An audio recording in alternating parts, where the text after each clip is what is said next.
एक बहुत प्रसिद्ध संत हुए रैदास जी, संत रैदास जी।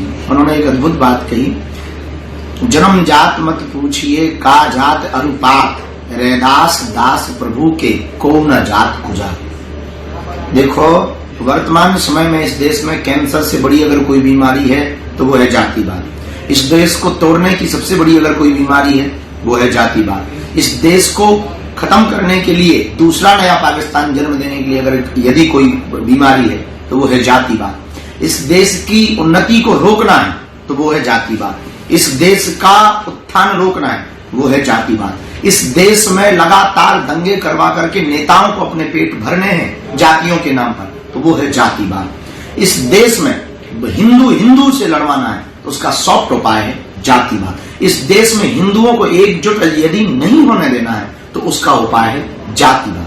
बल्कि भैया हमारा सनातन धर्म कहता, हमारे आदि जगत गुरु रामानंदाचार्य भगवान, पूज्य श्री रामानंदाचार्य भगवान कहते हैं, जात न पूछो साधु की। हमारे पसंत कहते हैं, हरि को भजे सो हरि को होई, जात पात पूछे नहीं कोई। भैया जो जात बाद में फंसा है इससे निश्चित रूप से देश की दुर्गति होगी, देश की स्थिति ठीक नहीं रहेगी। इटावा की घटना घोर निंदनीय है, सिखा चोटी काटना ये भी निंदनीय है हमारी। लेकिन दूसरी सबसे बड़ी बात हम इस पे ये कहना चाह रहे हैं, उससे बड़ी निंदा की बात ये है जो उस घटना में घी डाल रहे हैं, विवाद बढ़ा है संवाद की वजह। यदि दो भाई आपस में लड़ रहे हैं तो उसको सुलझाने का कार्य करना चाहिए। महाराज जी, जिस तरीके से कुछ पार्टियां हैं जैसे अखिलेश जी, उन्होंने भी कहा कि 50 लाख टेबल के अंदर से लेते, और ये पार्टियां तो जातिगत राजनीति पे चल चलती है। हम भैया राजनीति पे कोई बयान देते नहीं, कोई हम पर यदि देता रहे भगवान की इच्छा मान लेते हैं, हनुमान जी की इच्छा है, हम तो अपना कार्य सतत करते हैं। अखिलेश यादव जी के बयान को किस तरीके से देखते हैं आप? अंडर टेबल 50 लाख अपनी बातें हैं, सबके अपने अपने विचार हैं, जो जैसा जाकी रही भावना जैसी प्रभु ने तो देखी थी। हिंदुत्व को हिंदुओं से कितना खतरा है महाराज, क्या समझ? जितना पानी में नाव को खतरा सुराग से है उतना हिंदुत्व को हिंदुओं से खतरा है। जितना पाकिस्तान में हिंदुओं से पाकिस्तान वालों को खतरा है उतना ही हिंदुओं के दो व्यवहार सेकुलरिज्म की कीड़ा से हिंदुत्व को खतरा है। देश में अभी बहुत विचित्र स्थिति है। इस देश को तोड़ने के लिए नई प्रकार की नीतियां अपनाई जा रही, जातिवाद की नीतियां, जिस कारण से पूरे देश में एक नया माहौल खराब। विगत 10 दिनों से आप देखो मीडिया पर सिर्फ एक ही न्यूज चल रही है और कुछ लोग इसी में अपने अपने तरह तरह की बातें प्रस्तुत करके और दो फाड़ कर रहे हैं हिंदुत्व को। सब हमारे अपने हैं, सनातन धर्म हमारा अपना है, ये देश हमारा अपना है। हम देश के लिए क्यों ना जिए, हम सनातन के लिए क्यों ना जिए, हम क्यों जातिवाद में पड़े, हम इस देश के लिए कार्य क्यों ना करें। हम भैया जातवाद से ऊपर उठकर, भाषावाद से ऊपर उठकर, क्षेत्रवाद से ऊपर उठकर राष्ट्रवाद पर कार्य क्यों ना करें। हमारा भारत भी अमेरिका की तरह, हमारा भारत भी न्यूजीलैंड की तरह, हमारा भारत भी ऑस्ट्रेलिया की तरह संपन्न है। भारत को भव्य और संपन्न बनाने के लिए जातवाद नहीं राष्ट्रवाद जरूरी। आपके इस हिंदुत्व का जो झंडा आपने उठा के लगाया, जात पात खत्म करने की बात है, उत्तर प्रदेश में 2027 में चुनाव है, बिहार में चुनाव, इससे कितना नुकसान पड़ेगा पार्टियों पे? जब तक जातिगत रूप में इस देश की स्थितियां रहेंगी तब तक हमें नहीं लगता कि कहीं का डेवलपमेंट हो पाएगा। जातियों में केवल एक वर्ग का भला होगा और यदि हम राष्ट्र की बात करेंगे तो पूरे देश के नागरिकों का भला होगा।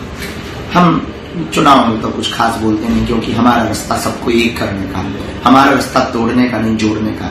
हम किसी एक पार्टी के नहीं, सब पार्टी के हैं। हमारा कोई एक नेता नहीं, हमारे लिए सब प्रिय है। साधु के लिए तो सब प्रिय होते हैं।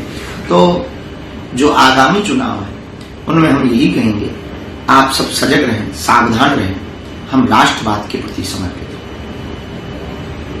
महाराज, कावड़ यात्रा को लेकर बयानबाजी कर रहे हैं मौलाना की कावड़िया मांस लेते हैं, शराब पीते हैं, हुड़दंग करते हैं, इसको किस तरीके से आप देखते हैं इस बयान को? लगातार वर्तमान समय में सनातन पर टीका टिप्पणी करना बड़ा सरल हो गया है, सॉफ्ट टारगेट है सनातन।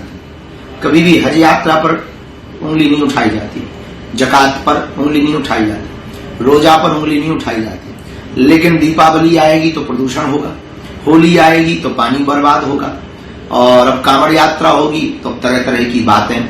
हाँ, सब लोगों में सब प्रकार के लोग होते हैं, ऐसा नहीं कि सब ठीक होता है, कुछ अच्छे भले बुरे होते हैं, सभी में होते हैं। किसी जितने मजहब है उन मजहबों में भी अच्छे भले बुरे लोग हैं। उसी प्रकार सब समाजों में, सभी वर्गों में, सभी लाइनों में अच्छे भले बुरे लोग होते हैं। न्यूज में भी अच्छे भले बुरे लोग होते हैं, जैसे उसी प्रकार इस संत लाइन में भी अच्छे भले बुरे होते हैं। कुछ कालनेमी होते, कुछ साधु होते, कुछ असाधु होते, नेताओं में भी ऐसे होते, अभिनेताओं में भी ऐसे होते हैं। तो फिर भी इसके बाद सनातन धर्म के ऊपर उंगली उठाना, इससे ये सिद्ध होता है कि सनातन धर्म को सॉफ्ट टारगेट बनाया गया।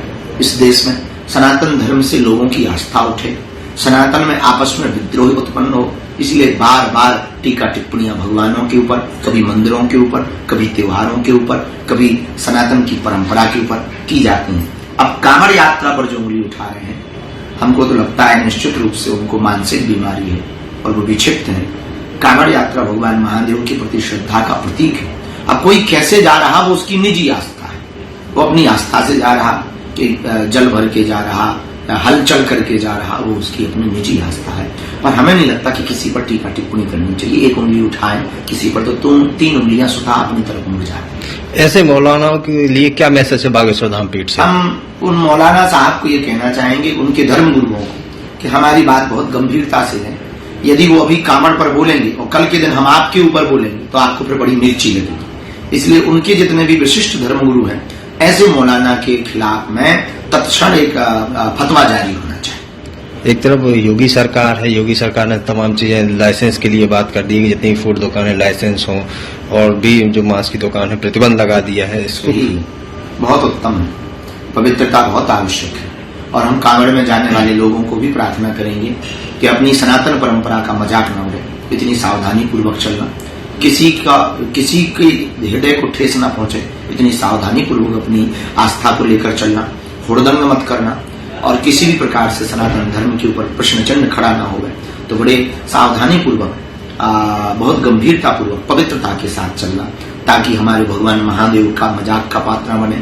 कांवड़िया, एक कांवड़िया के कारण सभी कांवड़ियों के ऊपर उंगली न उठे, क्योंकि सब बुरे नहीं होते। एक आध कोई बीच में अगर बुरा भी हो तो उससे भी हम प्रार्थना करेंगे कि और जगह है और यात्राएं हैं, उन यात्राओं में तुम उपद्रव कर लेना, पर कांवड़ यात्रा में उपद्रव मत करना, ताकि सनातन धर्म पर प्रश्न चिन्ह खड़ा न हो। कर्नाटक के मंत्री हैं और मल्लिकार्जुन खड़गे के बेटे हैं प्रियंक खड़गे, वो कह रहे हैं कि अगर पार्टी सत्ता में आई तो राष्ट्रीय स्वयंसेवक संघ को खत्म कर देंगे। हम इस पर कुछ कह नहीं सकते हैं, उनके सबके अपने अपने निजी एजेंडे होते हैं पार्टियों के। सनातन धर्म के लिए तो ये विषय नहीं है, हम केवल धर्म और सनातन पर बात करते हैं। जिस तरीके से राष्ट्रीय स्वयंसेवक संघ काम करता है, आप भी देखते हैं, तो उसको किस तरीके से? बहुत स्वीकारोक्ति के साथ जो कार्य हो रहा गांव-गांव में, गली-गली में, वर्तमान में गांवों में अगर यदि कन्वर्जन पर लगाम लगी है तो उसका सबसे बड़ा श्रेय है आरएसएस को। जिस तरीके से उन्होंने हिंदुओं को बचाकर गांव-गांव में रखा, इतनी प्रशंसा की जाए उतनी कम है, और जितनी उनकी प्रशंसा की जाए उतनी तो कम है ही है, जितना उनको साधुवाद दिया जाए वो भी कम है। बहुत अद्भुत कार्य कर रहे हैं, हम उनको साधुवाद दे रहे हैं। बाकी सब पार्टियों के अपने, ऐसे लोग उसी पार्टी को खत्म करने की बात कर रहे हैं। हम क्या कहेंगे, वो उनका निजी विचार हो सकता है।